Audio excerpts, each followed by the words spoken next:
মনে বড় আশা ছিল যাব মদিনায়, মনে বড় আশা ছিল যাব মদিনায়। সালাম আমরা করিব গিয়ে নবীজি রওজায়,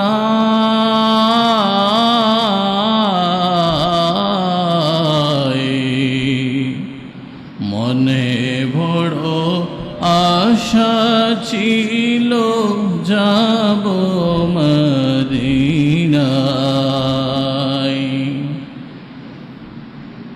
আলহামদুলিল্লাহ, আল্লাহ পাক রব্বুল আলামিনের দরবারে লক্ষবার কোটিবার কৃতজ্ঞতা আদায় করছি যে আল্লাহ দয়া মায়া করে আমাদের সুস্থ শরীর নিয়ে সর্বশ্রেষ্ঠতম স্থান আল্লাহর ঘর মসজিদের মধ্যে আসার জন্য তৌফিক দান করেছেন।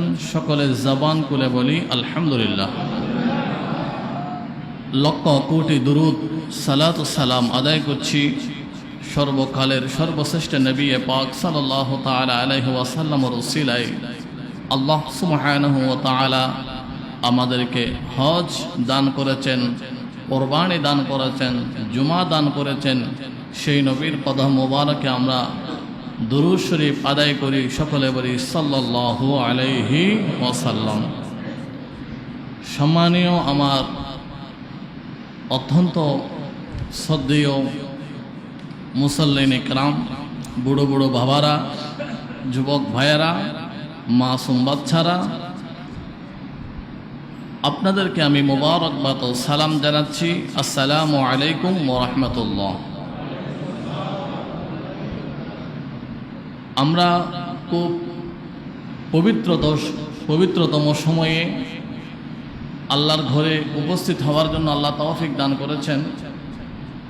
আজ হচ্ছে পবিত্র জিলহজ মাস, গণনা শুরু করেছে অলরেডি মধ্যপ্রাচ্য সৌদি আরবের মধ্যেও গতকাল চাঁদ দেখা গিয়েছে। এই হিসাবে আগামী 15ই জুন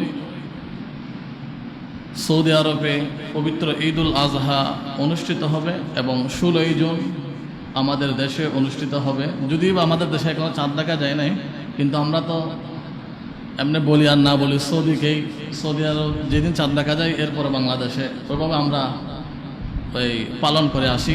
যদিও আমাদের এখানে চাঁদ দেখা কমিটির সব কিছু আছে, তো আমার দৃষ্টিকোণ ওদিকে নয়। এই যে সময়টা অত্যন্ত মুবারকময় সময়, বরকতময় সময়। কেমন বরকতময়? পবিত্র জিলহজ মাসের 1 থেকে 10তম দিন, 10তম রাত, এই 10টা দিন 10টা রাত আল্লাহর কাছে অত্যন্ত প্রিয়। কেমন প্রিয়? কোরআনুল কারীমের মধ্যে আল্লাহ সুবহানাহু ওয়া তাআলা সূরা ফজরের 2 নং আয়াতে এই 10 দিন 10 রাত সম্পর্কে আল্লাহ তাআলা উল্লেখ করেছেন।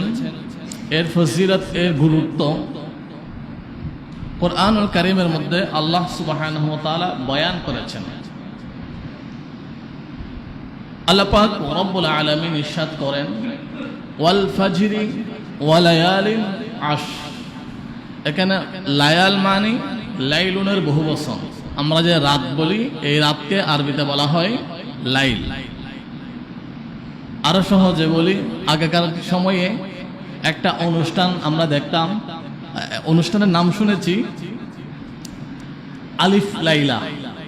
আলিফ লাইলা মানে কি? মানে আরবদের গল্প। আলিফ মানে 1000 আর লাইলা মানে রাত। আলিফ লাইলা মানে 1000 রাত। এই যে লায়ালিন আসমানি, লায়াল মানে রাত সমূহ, আসমানি 10, লায়ালিন আসমানি 10 রাত, 10 রাত 10 দিন আল্লাহর কাছে অত্যন্ত বেশি গুরুত্বপূর্ণ। এই জিলহজ মাসের প্রথম 10 দিন 10 রাত কেমন গুরুত্বপূর্ণ? রাসূল পাক সাল্লাল্লাহু তাআলা আলাইহি ওয়াসাল্লাম ইরশাদ করেন, মা মিন আইয়ামিন আল আমালুস সালিহ ফীহিন্না আহাব্বু ইলাল্লাহি তাআলা। এই 10 রাত 10 দিনে কেউ যদি আমল করে, এই আমলগুলো আল্লাহ সুবহানাহু ওয়া তাআলার কাছে অন্যান্য আমল থেকে সবচাইতে প্রিয় আমল। সুবহানাল্লাহ। তাহলে আমরা আজকে আমাদের জুমার খুতবার 2টা পার্ট। প্রথম পার্ট হচ্ছে জিলহজের 10 দিন 10 রাতে উম্মতে মুসলিমার করণীয় কি। দ্বিতীয় পার্ট হচ্ছে মাহে জিলহজের মধ্যে যে কুরবানি রয়েছে, এই কুরবানি সম্পর্কে আহকাম বিধি যা আমাদের জানা প্রয়োজন। প্রথম নম্বর, আল্লাহ সুবহানাহু ওয়া তাআলা সূরা তাওবার 36 নং আয়াতে ইরশাদ করেন, ইন্না ইদ্দাতাশ শুহুরি ইনদাল্লাহি 12 শাহরা। আল্লাহ সুবহানাহু ওয়া তাআলা 12টা মাস সৃষ্টি করেছেন। দুঃখের বিষয়, আমরা জানুয়ারি, ফেব্রুয়ারি, মার্চ, এপ্রিল, বৈশাখ, জ্যৈষ্ঠ, আষাঢ়, শ্রাবণ, ভাদ্র, আশ্বিন, কার্তিক আমরা সবাই জানি, আমাদের সন্তানরা জানে। হিসাব আমরা করি নিয়মিত, কিন্তু আরবিটা হিসাব আমরা শুধু রমজান আর কুরবান ছাড়া করি না বলেই চলে। অথচ আল্লাহ বলেন এই যে 12টা মাস সৃষ্টি করেছেন আল্লাহ। এখন এই আল্লাহর দেওয়া, রাসূল পাকের দেওয়া, সাহাবায়ে কেরামের দেওয়া এই যে মাসগুলো আমরা বিধর্মীদের দেওয়া নাম অনুসারে আমরা গণনা করি। যেমন জানুয়ারি আসছে জিনুস থেকে, ফেব্রুয়ারি আসছে ফেব্রুয়া, মার্চ আসছে মুরসিয়া থেকে। জিনুস, ফেব্রুয়া, মুরস এগুলো হচ্ছে এক একটা মূর্তির নাম। খ্রিস্টপূর্বে এই যে পৌত্তলিকরা এগুলোর পূজা করত, এই তাদের দেবতার নাম অনুসারে তারা রাখলেন, জিনুস থেকে রাখলেন জানুয়ারি, ফেব্রুয়ারি থেকে রাখলেন ফেব্রুয়ারি, মুরস থেকে রাখলেন মার্চ। আমরা যে বলি শনিবার, রবিবার, সোমবার, মঙ্গলবার, এগুলো কোত্থেকে আসছে? এগুলা মুসলমানদের গণনার বার নয়, মুসলমানদের গণনার দিন নয়। মুসলমানদের গণনার দিন হচ্ছে ইয়মুল আহাদ, ইয়মুল সাব, ইয়মুল ইসনাইন, ইয়মুল আরবা। এখন এগুলো বললো হুজুর এগুলো কি? এগুলো হচ্ছে ইয়মুল সাব মানে শনিবার, ইয়মুল আহাদ মানে রবিবার, ইয়মুল ইসনাইন মানে সোমবার। এগুলো হচ্ছে মুসলমানদের গণনার দিন। কিন্তু তো এই যে শনিবার, রবিবার এগুলো কোত্থেকে আসছে? স্যাটারডে, স্যাটারডে মানে স্টার ডে, স্টার তো তারা, আর ডে তো দিন, তারার দিন। তারা কি করতো? তারার পূজা করতো। ওই তারার পূজার নাম অনুযায়ী তারা কি করতেন? ওই একটা দিনের নাম লাগাই দিলে স্যাটারডে শনিবার, সানডে রবিবার। সান মানে সূর্য। এই তারা কি করতো? পৌত্তলিকরা সূর্যের পূজা করত। আমরা ইবাদত করি কার? আল্লাহ। তারা সূর্যের ইবাদত করত, সূর্যের পূজা করত। এই জন্য সূর্যের নাম অনুযায়ী লাগাই দিলে সানডে। মুন আমরা বলি মানডে। এই যে মুন থেকে আসছে মান, এই যে মুন তো চন্দ্র, তারা চন্দ্র পূজা করত। এই চন্দ্র থেকে লাগাই দিলে মানডে।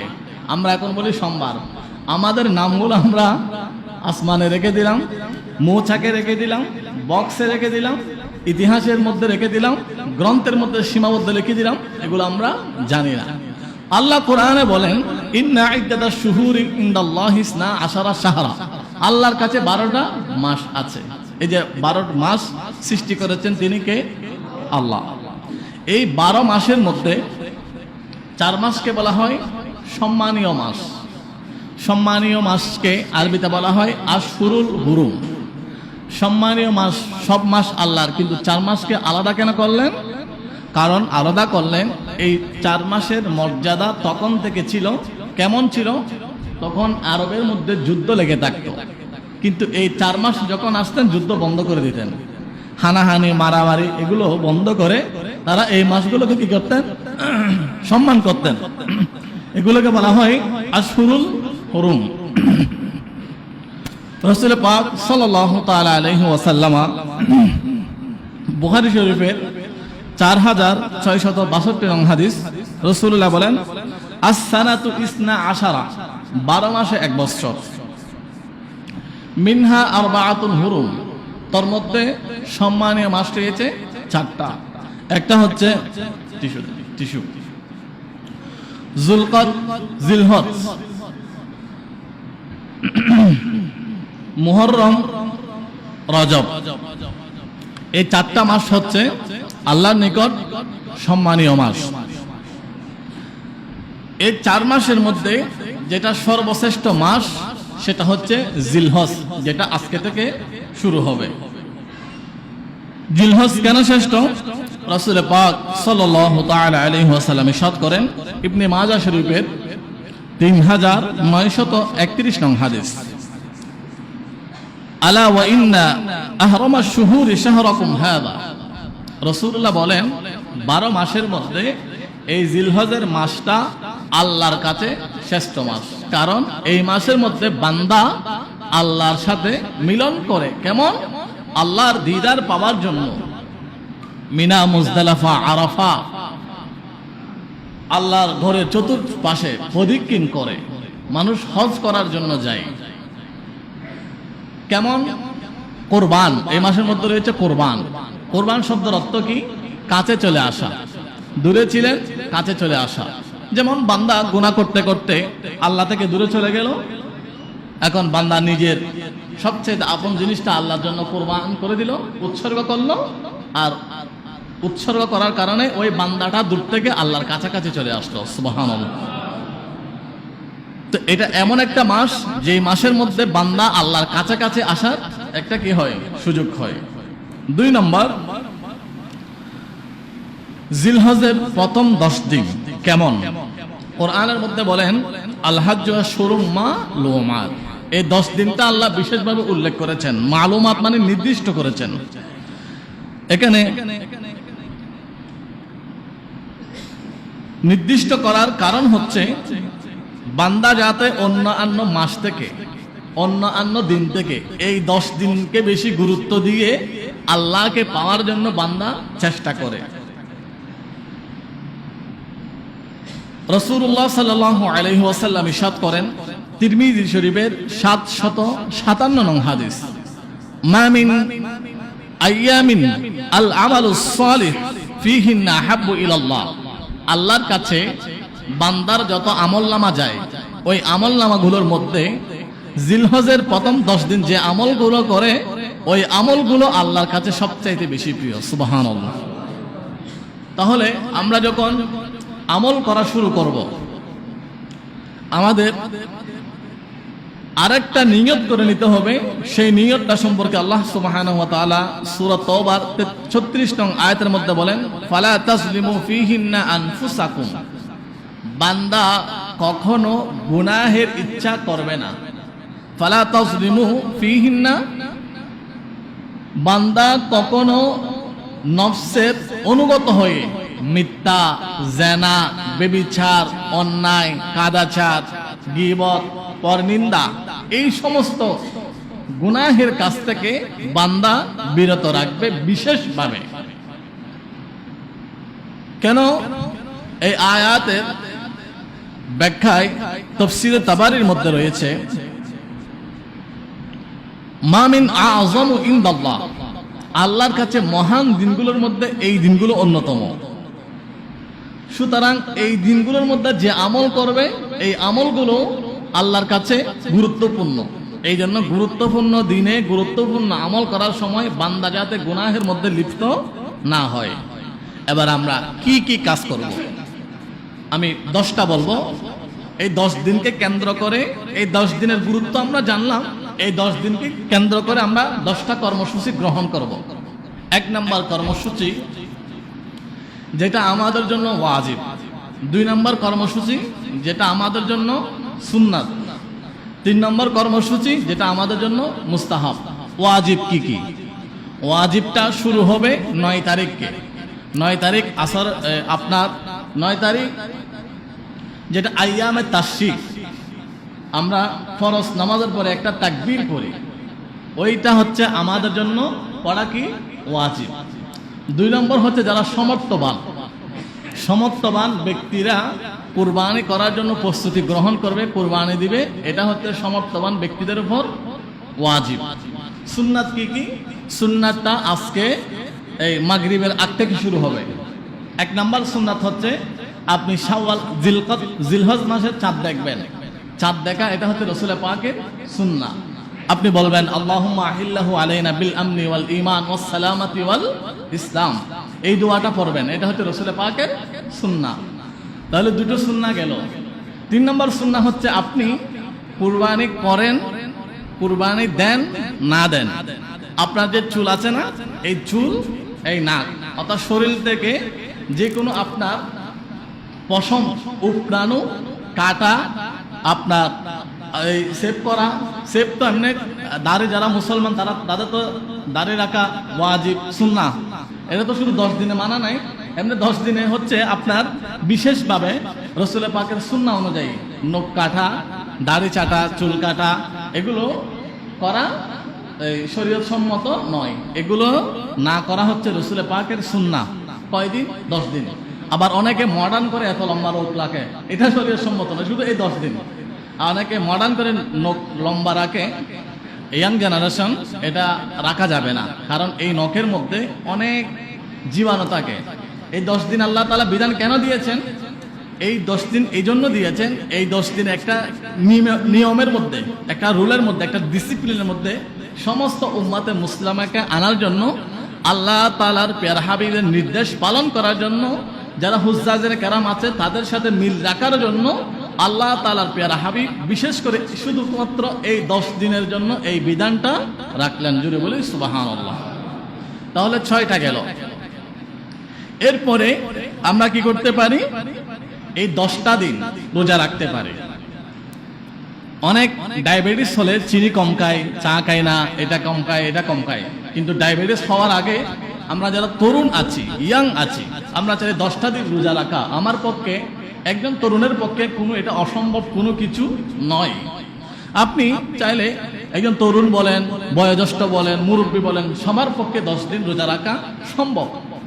দুনিয়াটা কয় দিনের? চোখটা বন্ধ করে দেখুন, আপনার সাথে আপনার আমল ছাড়া কিচ্ছুই যাবে না, কিচ্ছুই যাবে না, কিচ্ছুই যাবে না। আমরা যারা পুরুষ আছি আমাদের সাথে 3টা কাপড় যাবে, আর যারা মহিলা মা বোন আছে তাদের সাথে 5টা কাপড় যাবে, এইটার আর কিচ্ছু যাবে না।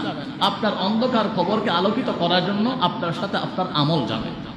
আসুন আমরা ঝগড়া বিবাদ না করে, বাড়াবাড়ি না করে, তর্কাতর্কি না করে আমরা আমল করা শুরু করি। আমি যখন দুরূদ শরীফ পড়ি, আমি যখন দাঁড়িয়ে পড়ি, একজন বলে না দাঁড়িয়ে পড়া যাবে না। আরে বাবা, দাঁড়িয়ে বসে চিন্তা করেন না, যখনই দুরূদ শরীফ পড়া দেখবেন তখনই পড়া শুরু করবেন। দাঁড়ানো হোক, বসা হোক, শুয়ে হোক, যেভাবে হোক দুরূদ শরীফ পড়বেন। এখানে দাঁড়ানো আর বসার কথা আসে না, এখানে হচ্ছে রাসূল পাকের উপর দুরূদ শরীফ পড়ার কথা আসছে। রাসূল পাকের উপর আপনি একবার দুরূদ শরীফ পড়লে সাথে সাথে আমার আল্লাহ আপনার উপর 10টা রহমত নাযিল করে দেন। এই দুরূদ শরীফ আপনি দাঁড়িয়ে পড়েন, বসে পড়েন। একজন মুসল্লি আমাকে অনেক শ্রদ্ধা করে বলেন, বলে হুজুর আপনার সব কিছু ভালো লাগে, কিন্তু আপনি নামাজের পরে মিলাদ কিয়াম করেন, এটা আমার ভালো লাগে না, জন্য আমি চলে যাই। আমি ভাই এটা দুরূদ শরীফ পড়া, এটাও আপনার ভালো লাগবে, আপনি বসে দেখুন। দুরূদ শরীফ পড়া কেন? এটা শিরিক করা নয়, এটা হচ্ছে রাসূল পাকের সুন্নাহ। সাহাবায়ে কেরাম সবচাইতে বেশি রাসূল পাকের উপর দুরূদ শরীফ পড়তেন। একজন সাহাবী রাসূলুল্লাহ দরবারে এসে বলেন, ইয়া রাসূলুল্লাহ, আমি 24 ঘন্টাকে 4 ভাগে ভাগ করেছি, 24 ঘন্টাকে 4 দিয়ে ভাগ করলে কত হয়? 6। আমি একদিনে 6 ঘন্টা আপনার উপর দুরূদ শরীফ পড়ি, এর চাইতে আরো বেশি পড়া দরকার? বলে ফাইন জিদ্দা ফাহুয়া খায়রুল লাকা, এর চাইতে যদি বেশি পড়ো তোমার জন্য বেশি কল্যাণ হবে। বলে ইয়া রাসূলুল্লাহ, আনিস 24 ঘন্টাকে 2 ভাগে ভাগ করলাম, 12 ঘন্টা দুরূদ শরীফ পড়বো একদিনে। বলে এর চাইতে আর বেশি পড়বো? বলে ফাইন জিদ্দা ফাহুয়া খায়রুল লাকা, এর চাইতে যদি বেশি পড়ো তোমার জন্য ভালো। বলে ইয়া রাসূলুল্লাহ 18 ঘন্টা, একদিন 18 ঘন্টা দুরূদ শরীফ পড়বো, তাই আরো কি বেশি পড়তে হবে? রাসূলুল্লাহ সাল্লাল্লাহু আলাইহি ওয়াসাল্লাম বলেন ফাইন জিদ্দা ফাহুয়া খায়রুল লাকা, এর চাইতে যদি বেশি পড়ো এর তোমার জন্য ভালো। ওই সাহাবী বলেন, ইয়া রাসূলুল্লাহ 24টা ঘন্টা আমি আল্লাহকে সাক্ষী রেখে বলছি, 24টা ঘন্টা আমার পারিবারিক কাজ ছাড়া যত সময় পাবো 24 ঘন্টা বসে বসে আমি আপনার রাসূলের উপর দুরূদ শরীফ পড়ব। এই সাহাবী যদি 24 ঘন্টা পরে আপনি নামাজের পরে 5 মিনিট পড়তে কি আপনার ফতোয়া কেন? ফতোয়াকে রাখে দেন, আমল করা শুরু করেন। রাসূল পাকের দুরূদ শরীফ ছাড়া আপনার আমার কোনো মতি গতি নাই নাই নাই। এমনকি আপনি যে নামাজ পড়ছেন, এই নামাজ যদি আপনি পড়েন, নামাজ যে পড়ছেন আপনি সওয়াব পাবেন, কবুল হবে এরকম কোনো গ্যারান্টি নাই। আল্লাহ আপনাকে 10টা সওয়াব দেবে এরকম কোনো গ্যারান্টি নাই। আল্লাহর ভালো লাগলে কবুল হলে দিবে, না হলে না দিবে, আপনার প্রতিবাদ কোনো করার সুযোগ নাই। কিন্তু আপনি যদি দুরূদ শরীফ পড়েন, দুরূদ শরীফ পড়ার সাথে সাথে আমার আল্লাহ আপনাকে 30টা সওয়াব দিয়ে দিবে। আপনার 10টা গুনাহ মাফ করবে, 10টা সওয়াব দিবে, 10 গুণ আপনার পজিশনকে উঁচুতে নিয়ে যাবে। এজন্য দুরূদ শরীফ পড়ার সময় ফতোয়া তালাশ করবেন না। দাঁড়ায় পড়েন, বসে পড়েন, শুয়ে পড়েন, দুরূদ শরীফ পড়বেন। আমি এখান থেকে বাসা থেকে আসছি, আমার 10 মিনিট লাগছে। 10 মিনিট আমি কি করব? 10 মিনিট আমি সূরা কাহাফ পড়েছি। আর 10 মিনিট আমি যখন কাতালগঞ্জ মসজিদের এখানে আসছি, আমার সূরা কাহাফ শেষ। শুক্রবারে সূরা কাহাফ পড়া, এটা হচ্ছে রাসূল পাকের সুন্নাহ। শুক্রবারে যদি সূরা কাহাফ পড়ে, এক সপ্তাহ তার রিজিকের টেনশন করতে হবে না। এখন আমরা মনে করছি রিজিক ওখানে, রিজিক অমুকের পায়ের নিচে, অমুকের পা যতক্ষণ ছাড়বো আমার খাবার ততক্ষণ আসবে না। রিজিক আল্লাহর পক্ষ থেকে আসে। ওমা মিন দাব্বাতিন ফিল আরদি ইল্লা আলাল্লাহি রিজকুহা। পা ছাড়ানোর মধ্যে, তেল দেওয়ার মধ্যে, পান দেওয়ার মধ্যে, দুর্নীতির মধ্যে, খাদা ছাড়ের মধ্যে, আনা ছাড়ের মধ্যে রিজিক নয়। রিজিক হচ্ছে মহান রব্বুল আলামিনের পক্ষ থেকে। আপনি কি একবারও চিন্তা করেছেন বনের হাজার হাজার প্রাণী আছে, এগুলো খায় কোথায়? এগুলো আমার আল্লাহ খাওয়ায়। আপনি অবাক হয়ে যাবেন, নীল তিমিকে আমরা বড় প্রাণী মনে করি। যেই নীল তিমির ওজন 27 টন, কিন্তু 27 টন এর চাইতে হাজার হাজার কোটি কোটি গুণ বড় প্রাণী আল্লাহ সুবহানাহু ওয়া তাআলা সমুদ্রের গভীরে রেখেছেন। এগুলো খায় কোথায়? আল্লাহ বলেন, ওয়া মিন দাব্বাতিন ফিল আরদি ইল্লা আল্লাহু রিজকুহা। সমস্ত রিজিকের মালিক আমি আল্লাহ, আমি আল্লাহ রিজিক দিই। এজন্য আল্লাহর কাছে রিজিক আপনি চাইবেন কিসের মাধ্যমে? হালাল রুজির মাধ্যমে। আল হালাল রুজির সব সময় আপনার আমল থাকতে হবে। আমলগুলো কি? কোরআনুল কারীম, তেলাওয়াত, রাসূল পাকের উপর দুরূদ শরীফ। তো আমার যখন 10 মিনিটে সূরা কাহাফ পড়া শেষ হলো, আমি কি করেছি? যে আমি এমনি গাড়িতে বসে থাকতে পারছি, কিন্তু না, আমার যে 1 মিনিট সময় এটা কেন যাবে, বেঁধে কেন যাবে? আমি দুরূদ শরীফ পড়া শুরু করে দিয়েছি। এখান থেকে আসার সময় 111 বার দুরূদ শরীফ। তো আপনি বাসা থেকে যাওয়ার সময় এটা করতে পারেন। সূরা কাহাফ আপনি মুখস্থ পারেন না, আপনি দেখে দেখে পড়েন। আমার 10 মিনিট লেগেছে, আপনার হয়তো 15 মিনিট লাগবে, আরো কমও লাগতে পারে। আপনি পড়েন, পড়া শুরু করেন, তর্কে যাবেন না। তর্কে কিচ্ছু নাই, কিচ্ছু নাই, কিচ্ছু নাই, কিচ্ছু নাই। যতটুকু পারেন আমল করেন। তো তাহলে আমরা কি করব? আমরা এই 10 দিন 10টা রোজা রাখবো। কারণ 10টা রোজা রাখলে, এক রোজা রাখলে আল্লাহ সুবহানাহু ওয়া তাআলা 1 বছরের সওয়াব দান করেন। 10টা রোজা রাখলে 10 বছরের সওয়াব। তাহলে ইনশাআল্লাহ আমরা যারা পারি এই 10 দিন 10টা রোজা রাখার জন্য চেষ্টা করব। সকলে বলি আমিন। এবং 10 রাত আছে না, এই 10 রাত আমরা চাইলে অন্তরপক্ষে 2 রাকাত হলেও, 4 রাকাত হলে একেবারে সহজ। আপনি 3:15 সময় অ্যালার্মটা দিবেন, 3:15 উঠবেন। আপনি উঠে 1 মিনিটে ওযু করবেন, 1 মিনিট ব্রাশ করবেন, 10 মিনিট নামাজ পড়েন। 12টা মিনিট মোবাইল টিপছেন আপনি, এ যুবক আপনি মোবাইল টিপছেন 10 ঘন্টা 20 ঘন্টা, দিন রাত চলে যাচ্ছে মোবাইলে। 10টা মিনিট তাহাজ্জুদের মুসাল্লায় দাঁড়িয়ে দেখেন। দুনিয়ার কত মজা, কত স্বাদ, কত শান্তি, কত প্রশান্তি তাহাজ্জুদের মুসাল্লায় দাঁড়িয়ে দেখেন। খোদা কি কসম, আপনার এখন মনে হয় ওই নেতার পিছনে 2 দিন ঘুরলে আমার এভাবে হবে, চাকরি হবে। না না, আপনি নেতার পিছনে 1 বছর 1 যুগ ঘুরে আপনি যেই প্রশান্তি পাবেন না, ব্যবসার মধ্যে 1 লক্ষ টাকা, কোটি টাকা লভ্যাংশ আপনি পেয়ে যে প্রশান্তি পাবেন না, আপনি তাহাজ্জুদের মুসাল্লায় দাঁড়িয়ে রবের কাছে 2 ফোঁটা চোখের পানি ছেড়ে দিয়ে যদি আমার আল্লাহর সাথে সম্পর্ক করতে পারেন, খোদা কি কসম, সবচাইতে বেশি প্রশান্তি আমার আল্লাহ তাহাজ্জুদের মুসাল্লার মধ্যে রেখেছে। আসুন না, বছরে 365 দিন রাখলাম, মাত্র 10 দিন, মাত্র 10টা দিন অন্তত পক্ষে 4 রাকাত করে হলেও আমরা তাহাজ্জুদের মুসাল্লায় যাই। এক সময় আমরা মানুষ ছিলাম কম, মসজিদ ছিল কম, তাহাজ্জুদের মুসল্লি ছিল বেশি। এখন মাগরিবের মুসল্লি মসজিদের নিচতলা ভরপুর হয়, এশারের মুসল্লি হয়, ফজরের মুসল্লি বা হয়, কিন্তু তাহাজ্জুদের মুসল্লি কয়জন হয়? আমরা তো এখন তাহাজ্জুদের নামাজ রাখলাম, 5 ওয়াক্ত নামাজ রেখে দিচ্ছি, এগুলো যত ছেড়ে দিব তত শান্তি ছেড়ে দিচ্ছি।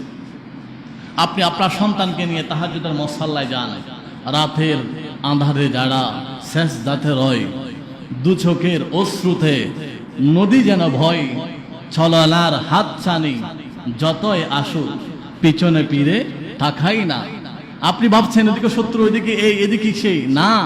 আপনি যদি তাহাজ্জুদের মুসাল্লায় দাঁড়িয়ে আমার রবের সাথে সম্পর্কটা করতে পারেন, দুনিয়ার 1000 শত্রু যদি আপনার পিছু টান নেই, আপনার বিন্দু পরিমাণ কিছু করতে পারবে না। এই কথা বলেছেন স্বয়ং আমার আল্লাহ। তাহলে আমরা এই যে আমলগুলো বললাম 9টা তাহাজ্জুদের নামাজ। 10 নম্বর, যার যতটুকু সামর্থ্য আছে মেহমানদেরকে, আত্মীয় স্বজনদেরকে এবং পথচারীদেরকে, যাদের পেটে এক বেলা খেয়ে আর এক বেলা খাওয়ার জন্য খাবার থাকে না, একটা কাপড় পরে আর একটা পরার জন্য কাপড় থাকে না। আমাদের তো গ্রামে একটা, টাউনে একটা, বিদেশে একটা, বাড়ি 3টা আছে, কিন্তু অনেক মানুষ আছে ফ্লাইওভারের নিচে ঘুমায়, তাদের বাড়ি ওখানেও নাই, এখানেও নাই, কোথাও নাই। আমি মনে করছি আমি শ্রেষ্ঠ। না রে ভাই, আপনি শ্রেষ্ঠ নন। আপনি কিভাবে শ্রেষ্ঠ হবেন?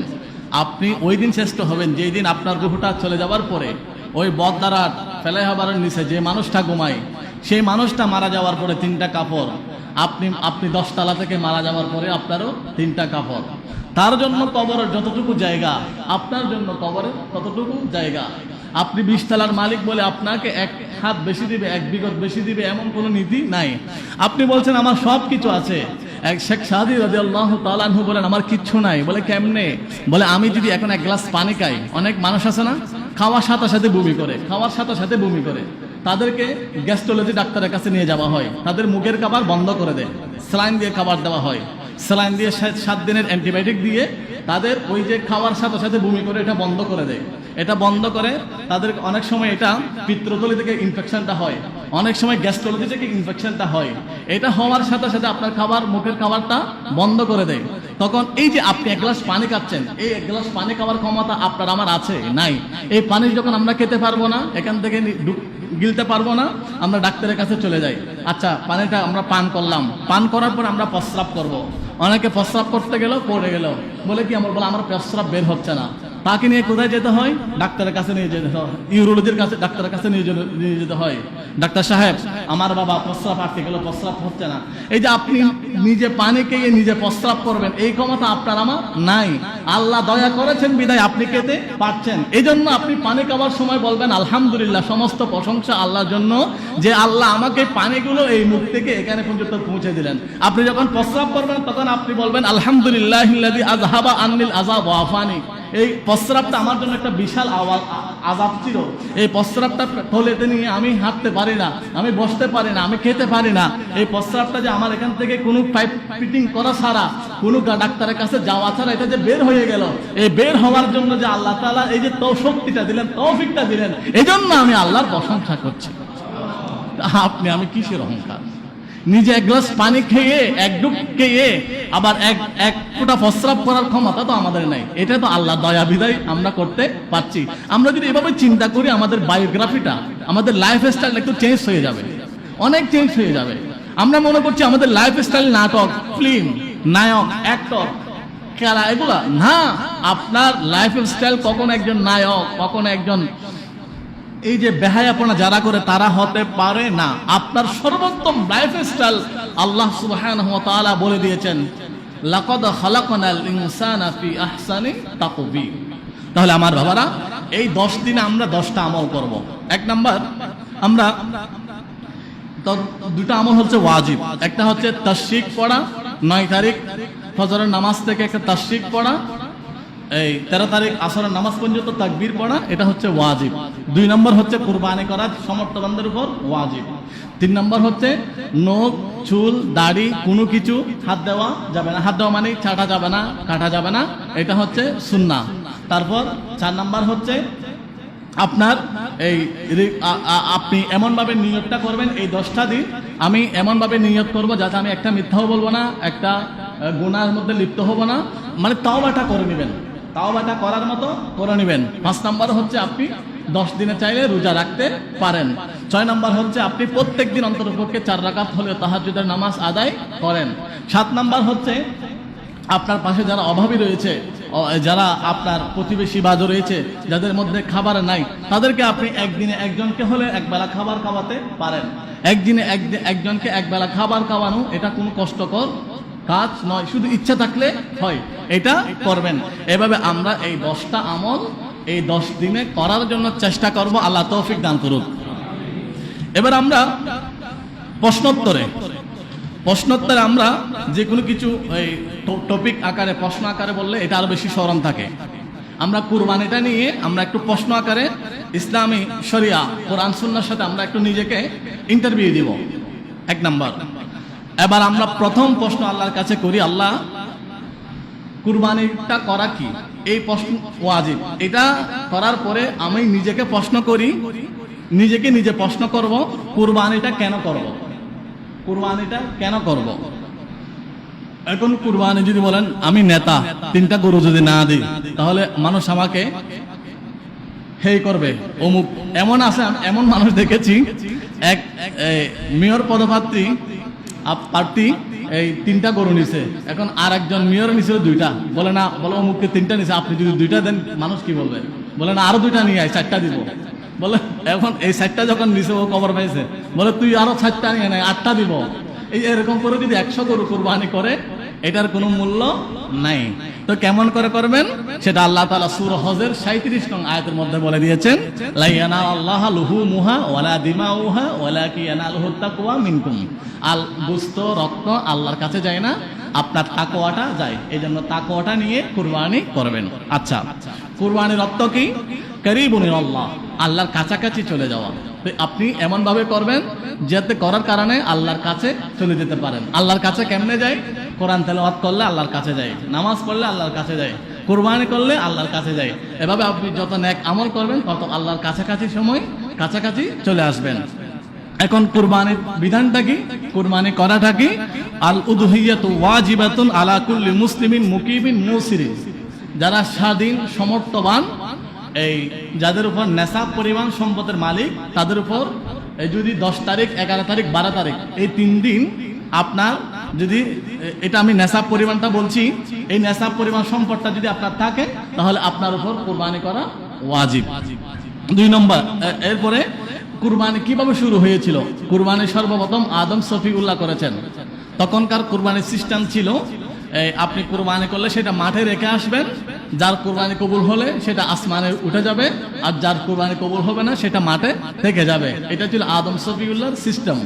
ইব্রাহিম খলিলুল্লাহ থেকে সিস্টেম আরেক রকম, নিজের প্রাণ প্রিয় বস্তু কুরবানি করা।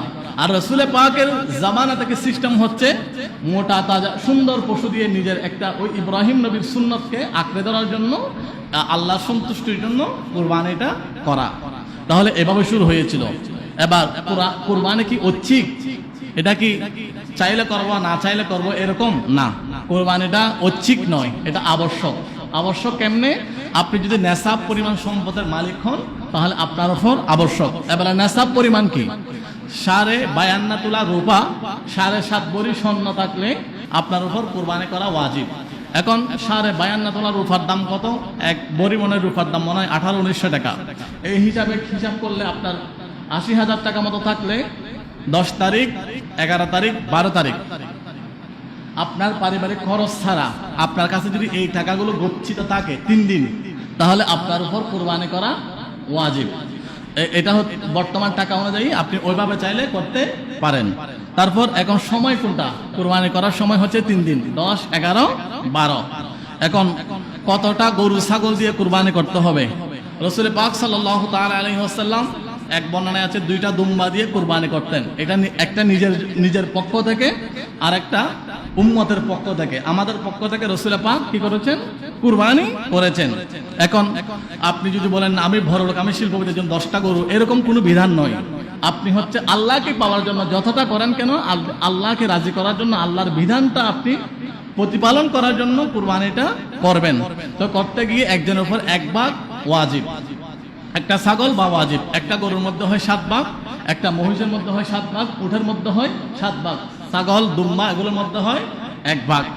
আচ্ছা, হাঁস মুরগি এগুলো কি কুরবানি হবে? না, এগুলো দিয়ে কুরবানি করা যাবে না। বলে ঈদের কুরবানির দিন হাঁস মুরগি জবে করা যাবে না। আপনি কুরবানির নিমিত্ত জবে করতে পারবেন না। একজন মানুষ কুরবানি করছে না, তার হয়তো ছোট বাচ্চা আছে, ওরা মাংসের জন্য কান্না করে, হয়তো মানুষটা একটা মুরগি এনে জবা করতে পারে, কিন্তু কুরবানির নিয়তে করা যাবে না। এমনি করতে পারবে, কুরবানির নিয়তে করা যাবে না। আমাদের সমাজে আর একটা বের হয়েছে, কুরবানির উপলক্ষে র্যালি। সবাই গরু নিয়ে কুরবানির আগের দিন একটা র্যালি করে। এটা সম্পূর্ণ হারাম হারাম হারাম হারাম হারাম। এই র্যালিটা করা যাবে না। কুরবানি গরু প্রদর্শন করে এখান থেকে ওখানে গাড়ির জাম লাগিয়ে এই যেটা গরু নিয়ে প্রদর্শনী করে, এটা করা যাবে না। আচ্ছা, এখন অনেকে কুরবানি পশুর গলার উপর বসে একটা সেলফি নেয়, মারা যাওয়া জবে করে সেলফি নেয়, এটা করা সম্পূর্ণরূপে হারাম। আচ্ছা, পরিবারের মধ্যে সদস্য আসে 10 জন, কুরবানি করব কয়টা?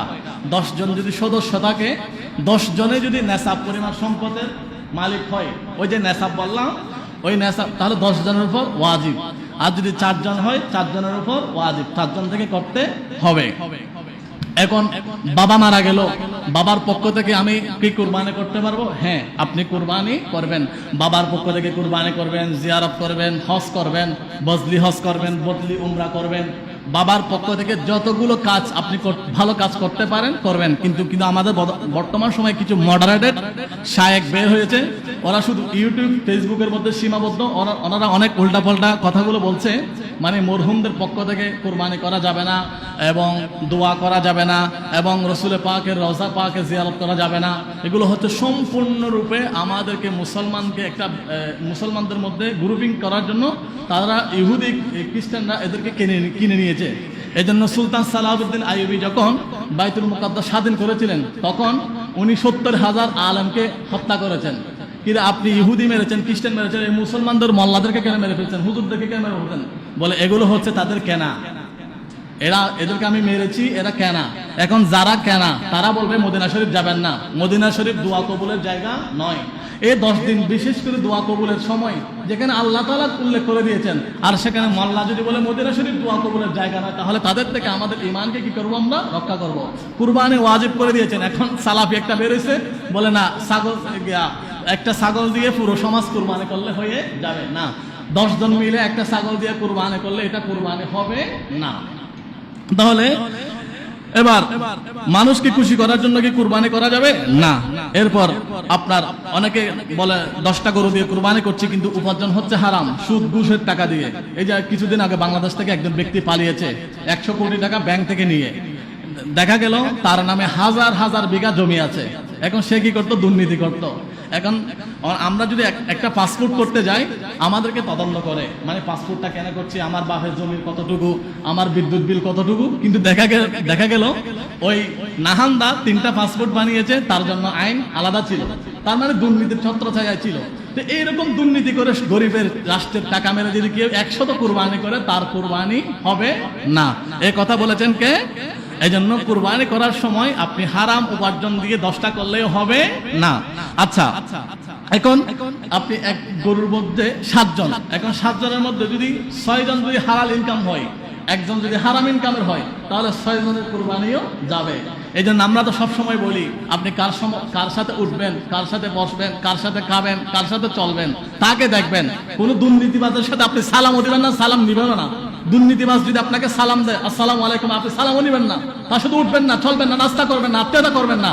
দেখবেন এভাবে যদি আপনি কাবীরা গুনাহ যারা করে, তাদেরকে যদি সরাসরি অবজ্ঞা করেন, তারা কাবীরা গুনাহ থেকে কি আসবে? ফিরে আসবে। আপনি তার সাথে উঠবেন, চলবেন, সে বলে না মদ তো আমি প্রতিদিন খাই, তুই একদিন খা, আপনি একদিন খাবেন, একদিনকে আপনার 10 বছরকে বরবাদ করে দেবে। এই জন্য হাদিস শরীফের মধ্যে আছে, আপনি কাকে বন্ধু হিসাবে গ্রহণ করবেন, আত্মীয় হিসাবে কাকে গ্রহণ করবেন, এটাও আপনাকে দেখে করতে হবে। এরপর অনেকে যারা প্রবাসে থাকেন, তারা কয়েকজন মিলে 1 ভাগ কুরবানি করেন, মানে একটা ছাগল কিনে 10 জনে মিলে কুরবানি করেন। ওইটা কি কুরবানি হবে? না, কুরবানি হবে না। কেমনে হবে? 10 জনে যদি 500 টাকা করে দেয় বা 100 টাকা করে দেয়, তাহলে 1000 টাকা হয়। এখন 1000 টাকা মালিক একজনকে বানাই দিতে হবে। এই আমি 100 টাকা তোমাকে হাদিয়া দিচ্ছি, এভাবে হাদিয়া দিয়ে দিয়ে যদি একজনকে মালিক বানায় দেয়, ও যদি ছাগল কিনে, ও যদি কুরবানি করে সবার, তাহলে ওর পক্ষ থেকে কুরবানিটা হবে, আর সবার পক্ষ থেকে কি হবে? হাদিয়া। তাহলে একটা কুরবানি, একটা ছাগলকে 10 জনে মিলে 5 জনে মিলে করা যাবে না। কিন্তু বর্তমান সময়ে কিছু আমার সালাফি ভাই বের হয়েছে, ওরা বলছে এটা করা যাবে। এটা কখনো করা যাবে না। আমি খুব সংক্ষেপে বলে দিচ্ছি। আচ্ছা, ঋণ করে কি কুরবানি করা যাবে? না। আপনার উপর যদি ঋণ থাকে, তাহলে আপনার উপর তো কুরবানি ওয়াজিব না। এই জন্য ঋণ করে কুরবানি না করাই ভালো। কারণ কুরবানি ওয়াজিব হচ্ছে যার উপর কি আছে? সম্পদ আছে, সমর্থ আছে, নেশাব আছে। এখন বলে শ্বশুর বাড়ি থেকে বিশাল একটা মহিষ দিয়েছে, গরু দিয়েছে, ওইটাকে কুরবানি দিয়ে করলে হবে? এটা যদি আপনি গলা টেপে নেন তাহলে করলে হবে না। যদি হ্যাঁ আপনার শ্বশুর বাড়ি থেকে একটা মেয়ে, হয়তো শ্বশুরে যদি সমর্থ থাকে একটা গরু দিতেই পারে, সেটা যদি খুশি মনে দিয়ে থাকে, কোনো চাহিদা ছাড়া দিয়ে থাকে, তাহলে এটা দিয়ে কুরবানি করলে হবে। কারণ হাদিয়া দিয়ে কুরবানি করলে এটা হয়। তার মানে এটা দিয়ে আবার উদ্বুদ্ধ করা নয়, এটা আমাদেরকে নিরুৎসাহিত করতে হবে। এই যে দেওয়া নেওয়া, শ্বশুর বাড়িতে দেওয়া নেওয়া, এটার প্রতি আমাদেরকে নিরুৎসাহিত করতে হবে। এটা আমি মাসালা জানার জন্য বললাম, করলে হয়ে যাবে। তারপর এখন অনেকেই কুরবানি করে ওই রক্তগুলো পান করে ফেলে, এটা করা যাবে না। কুরবানি শুধু গোশত খাওয়া হালাল। এই যে প্রশ্নগুলো আমি বাছাই করলাম, এগুলো আমাদের সমাজের জন্য প্রত্যেকটা প্রশ্ন অত্যন্ত উপযোগী। আমি ডিটেলস বিস্তারিত আলোচনা না করে আপনাদেরকে প্রশ্ন আকারে সংক্ষিপ্ত বলে দিচ্ছি, যাতে আমাদের সকলের বুঝে আসে। এখন বৈদ্যুতিক, এখন জবে করার জন্য আমাদের কিছু আবার বের হয়েছে অস্ত্র। মানে যারা ওয়েস্টার্ন কান্ট্রিতে থাকে তারা কি করে, কানাডা, আমেরিকা, লন্ডন, অনেক সময় তারা দেখা যায় একটা অস্ত্র দিয়ে গরুকে গুলি করে, তারপর গরুটা শুয়ে যায়, তারপর গিয়ে কি করে জব করে। এটা কি করা যাবে? এটা জবেহের নিয়ম হচ্ছে নিজেরটা নিজে করা। অনেক সময় নিজে করতে গেলে ভয় পাই, তাহলে কোনো একটা আলেম বা মুয়াজ্জিন ইমাম ওনাদেরকে নিয়ে করাই, তাহলে করতে পারবেন। তবে উত্তম পদ্ধতি হচ্ছে যেভাবে করেন, আপনার ওই রগগুলো ভালোভাবে কাটা যেতে হবে। ওই রগগুলো কাটা যেতে হবে, এই সুন্দরভাবে যেভাবে কাটা যায় ওভাবে আপনি জবেহ করবেন। আবার জবেহ করার সময় আল্লাহর নাম অবশ্যই নিতে হবে, আল্লাহর নাম না নিলে এটা করা যাবে না। তাহলে আমার আলোচনার সাবস্টেন্ট মূল কথা 2টা পয়েন্ট। একটা হচ্ছে জিলহজ মাসের 10 দিন আমরা কিভাবে অতিবাহিত করব। জিলহজ মাসের গুরুত্ব, 10 দিনের গুরুত্ব কতটুকু, আমরা কিভাবে অতিবাহিত করব। 2 নম্বরে হচ্ছে কুরবানি সম্পর্কে প্রায় 40টা প্রশ্ন, যেগুলো আমাদের জানা দরকার পূর্ব প্রস্তুতি হিসাবে, কুরবানি দেওয়ার পূর্ব প্রস্তুতি হিসাবে যেগুলো আমাদের জানা দরকার। এভাবে 40টা প্রশ্ন আমি সংক্ষিপ্ত আকার আপনাদের খেদমতে উপস্থাপন করেছি। সর্বশেষ আল্লাহর কাছে আমরা দোয়া করছি, আল্লাহর কাছে আমরা ফরিয়াদ করছি, আল্লাহ সুবহানাহু ওয়া তাআলা এই 10টা দিন আমাদেরকে রোজা, তাসবিহ, তাহলিল, কিয়ামের মাধ্যমে অতিবাহিত করার জন্য তৌফিক দান করুন। আমাদের অনেক ভাই, আত্মীয় স্বজন, হুজ্জাজে কেরাম আল্লাহর ঘরের মেহমান হয়ে গিয়েছেন। অনেকে মক্কাতুল মুকাররমা, মদিনাতুল মুনাওয়ারার মধ্যে অবস্থান করছেন। আল্লাহ সুবহানাহু ওয়া তাআলা আমাদের জীবনে বারবার হজ্জে বাইতুল্লাহ নসিব করুন।